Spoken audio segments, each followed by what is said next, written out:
Hello my lovely viewers, कैसे हैं आप सब। आज के इस वीडियो में हम थोड़ा सा डिफरेंट तरीके से पढ़ने जा रहे हैं। लाइक डीएनए स्ट्रक्चर मैं आपको पिछले वीडियोस में बता चुकी हूँ, केमिकल स्ट्रक्चर ऑफ डीएनए। तो आप उसको अगर पढ़ना चाहते हैं तो आप डिस्क्रिप्शन बॉक्स में जाके लिंक्स पे क्लिक करके डीएनए के बारे में पढ़ सकते हैं। इस वीडियो में मैं आपको बताने जा रही हूँ आपके ऐसे डाउट्स जो मोस्टली आप लोगों के डाउट्स होते हैं और वो नीट में मल्टीपल चॉइस के फॉर्म में भी आते हैं, 12th में भी पूछ लिए जाते हैं। सो वो कुछ डाउट्स या क्वेश्चंस मैं इस वीडियो में लेने वाली हूँ जो कि आपके लिए जानना सीरियसली बहुत इंपॉर्टेंट है। So you don't have to skip the video, just stay with me. So let's start the video. So let's start with those doubts.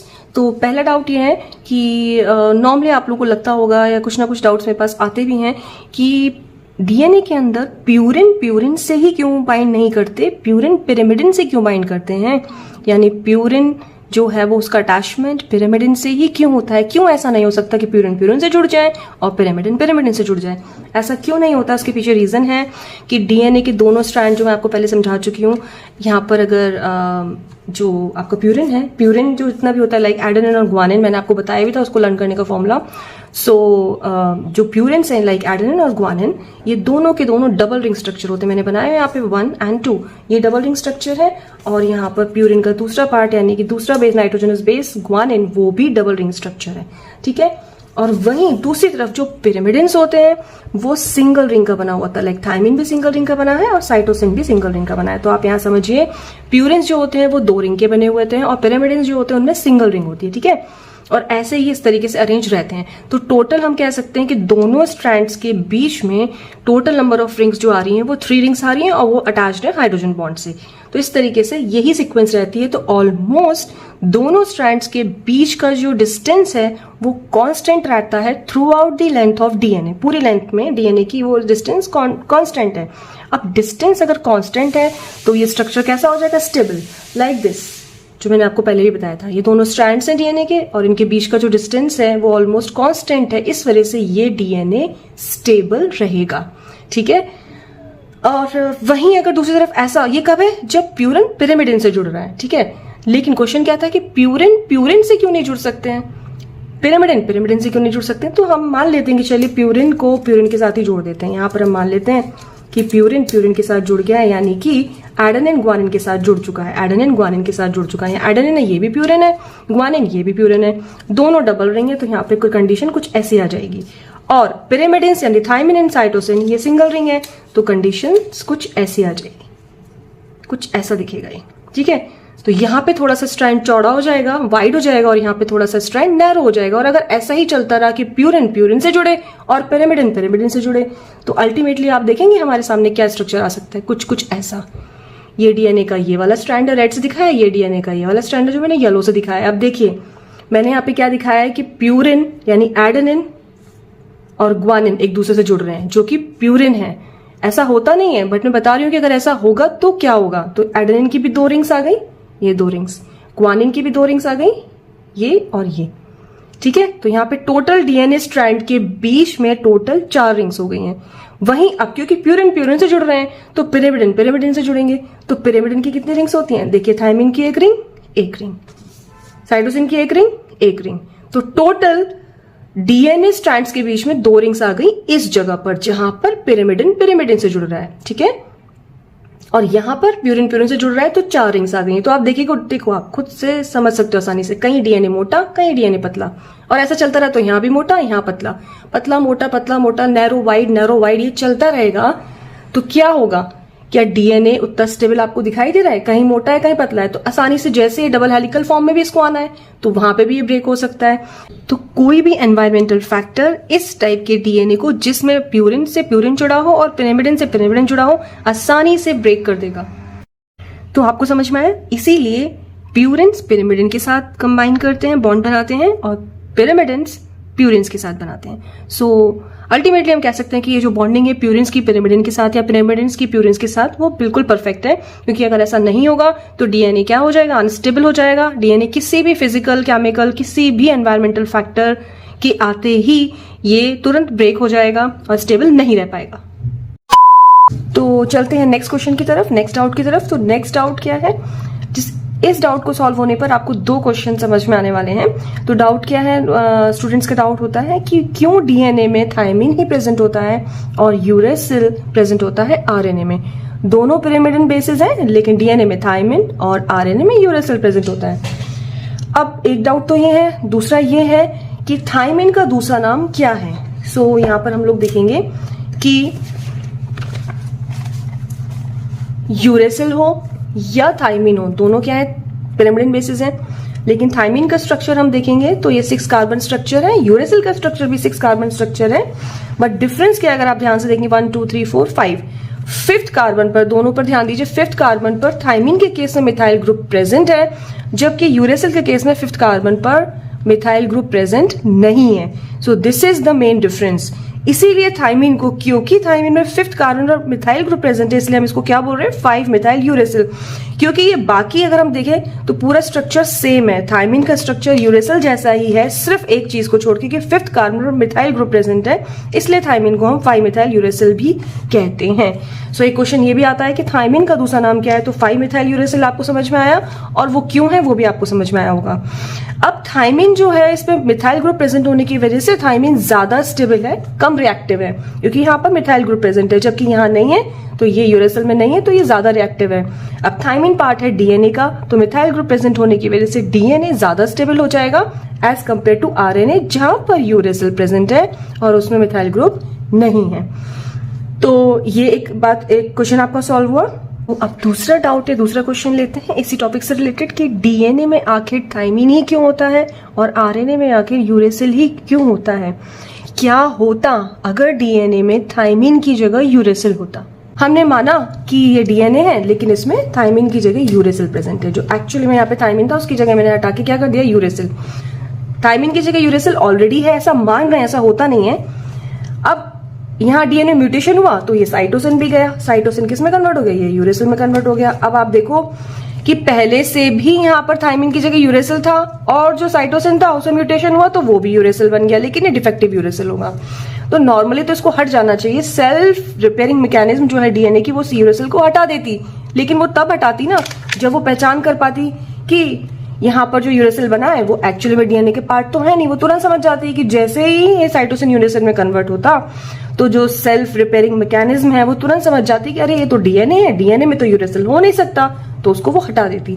लेकिन प्रॉब्लम क्या है कि अगर डीएनए में थायमिन की जगह नॉर्मली भी यूरेसिल प्रेजेंट होता तो सेल्फ रिपेयरिंग मैकेनिज्म इन दोनों यूरेसिल में कैसे डिफरेंशिएट करती कि कौन सा नॉर्मल है और कौन सा म्यूटेशन की वजह से बना है।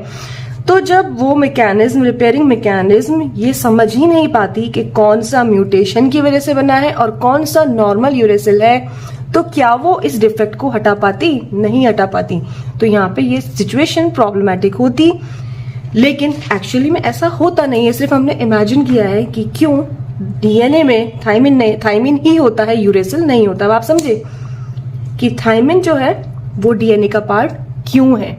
इसके 2 फायदे हैं, एक तो थायमिन में मिथाइल ग्रुप होने की वजह से ज्यादा स्टेबल है, और दूसरा थायमिन की जगह थायमिन है तो उसका फायदा क्या है कि साइटोसिन में अगर म्यूटेशन होता भी है, यानी साइटोसिन में म्यूटेशन हुआ और ये किस में कन्वर्ट होगा, यूरेसिल में, तो जो सेल्फ डिफेंस मैकेनिज्म है डीएनए की वो तुरंत समझ जाएगी कि अरे यूरेसिल कहां से आ गया, जबकि यूरेसिल तो मेरा पार्ट है ही नहीं, तो यूरेसिल कहां से आ गया, दैट मीन्स डिफेक्टिव यूरेसिल, तो इसे तुरंत हटा देगी और डीएनए को रिपेयर कर देगी।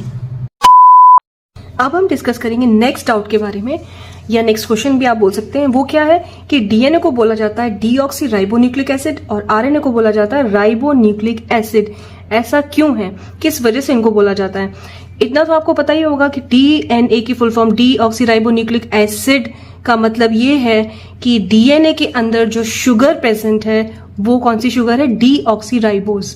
डीएनए के अंदर प्रेजेंट पेंटो शुगर, ये पेंटो शुगर है, इन शुगर का ही नाम है डीऑक्सी राइबोज शुगर, और इसी शुगर की वजह से नाम दिया गया है डीऑक्सी राइबोन्यूक्लिक एसिड। आरएनए में यही पेंटो शुगर होती है राइबोज शुगर, इसीलिए आरएनए का नाम है राइबोन्यूक्लिक एसिड। ओके, अब ये डीऑक्सी राइबोज डीएनए में और राइबोज आरएनए में क्यों है? डीएनए में प्रेजेंट डीऑक्सी राइबोज शुगर, जो मैं आपको अपने पिछले वीडियोस में एक्सप्लेन कर चुकी हूं, आप वहां जाकर देख सकते हैं। ये डीऑक्सी राइबोज शुगर मैंने यहाँ पर ड्रॉ करके दिखाई है, आप देख सकते हैं। ये 5 कार्बन की शुगर है, ऑक्सीजन से एंटी क्लॉकवाइज चलेंगे, 1 2 3 4 एंड 5 कार्बन। ये भी 5 कार्बन की शुगर है, इसीलिए इसका नाम क्या है, पेंटोज शुगर है। और आरएनए में प्रेजेंट राइबोज शुगर भी 5 कार्बन की शुगर है, 1 2 3 4 एंड 5। बट डिफरेंस क्या है, यहां पर डिफरेंस लाई करता है सेकेंड कार्बन के ऊपर। डीएनए की डीऑक्सीराइबोज शुगर, डीएनए की डीऑक्सीराइबोज शुगर जो एक पेंटोज शुगर है, उसका जो सेकेंड नंबर का कार्बन है, उस सेकेंड नंबर के कार्बन पर यहां पर कोई भी ऑक्सीजन नहीं होता है। Is that clear? डीएनए की डीऑक्सीराइबोज शुगर यानी पेंटोज शुगर में सेकेंड पोजीशन पर कोई भी ओ ग्रुप नहीं है, ओ ग्रुप नहीं है, इसीलिए इसको क्या कहा है, डीऑक्सी, डी मतलब नहीं या रिमूवल, ऑक्सी मतलब ऑक्सीजन। सो ऐसी पेंटोज शुगर, ऐसी शुगर जिसमें ऑक्सीजन नहीं है, सो इसलिए हमने बोला डीऑक्सीराइबोज शुगर। और ऐसा न्यूक्लिक एसिड जिसमें डीऑक्सीराइबोज शुगर पाई जाएगी वो क्या कहलाएगा, डीऑक्सीराइबो न्यूक्लिक एसिड। अब वहीं दूसरी तरफ हम देखेंगे राइबो शुगर जो आरएनए का पार्ट है। राइबो शुगर में सेकेंड नंबर की कार्बन जो है पोजीशन पर, इस पोजीशन पर ओ ग्रुप इज प्रेजेंट, इसलिए इसको क्या कहा गया है, राइबो शुगर। ऐसी पेंटोज शुगर जिसके सेकेंड पोजीशन पर जो कार्बन है वहां पर ओ प्रेजेंट है, O group is present. That is why यहां पर इसको बोला है simple ribose, not deoxyribose, simply क्या बोला है यहाँ पर, राइबोज। तो इस पेंटोज शुगर से बनने वाला जो न्यूक्लिक एसिड होगा उसे हम क्या बोलेंगे, राइबोज न्यूक्लिक एसिड। डीएनए में डीऑक्सीराइबो और आरएनए में राइबोज। क्वेश्चन आता है कौन सी पोजीशन पर ये है, तो सेकेंड कार्बन पर यहां पर डिफरेंस पाया जाता है। तो यहां पे आपको क्लियर हुआ कि क्यों डीएनए में डीऑक्सीराइबो शुगर है और क्यों आरएनए में राइबोज शुगर है। और इस वीडियो का जो लास्ट क्वेश्चन है वो ये है कि डीएनए को स्टेबिलिटी किस तरीके से मिलती है। डीएनए एक स्टेबल मॉलिक्यूल है, ये इतना स्टेबल कैसे होता है, तो उसके लिए जितने भी मैंने आपको चीजें बताई हैं वो सभी फैक्टर्स डीएनए को स्टेबिलिटी प्रोवाइड करते हैं। बट मेन जो है वो ये है बेस पेयर। बेस पेयर यानी प्यूरिन का पिरिमिडिन से जुड़ना, बॉन्ड बनाना, प्यूरिन का पिरिमिडिन से बॉन्ड बनाना, प्लस इनका एक दूसरे के ऊपर स्टैकिंग, एक दूसरे के ऊपर अरेंजमेंट, ये बेसिक फैक्टर है जो डीएनए को स्टेबिलिटी प्रोवाइड करता है। कैसे, ये जो नाइट्रोजनस बेसिस हैं इनके बीच में हाइड्रोजन बॉन्ड है, ये इस डीएनए को स्टेबल बनाता है। Double bond, triple bond, triple bond और ज्यादा स्टेबिलिटी प्रोवाइड करता है as compare to double bond.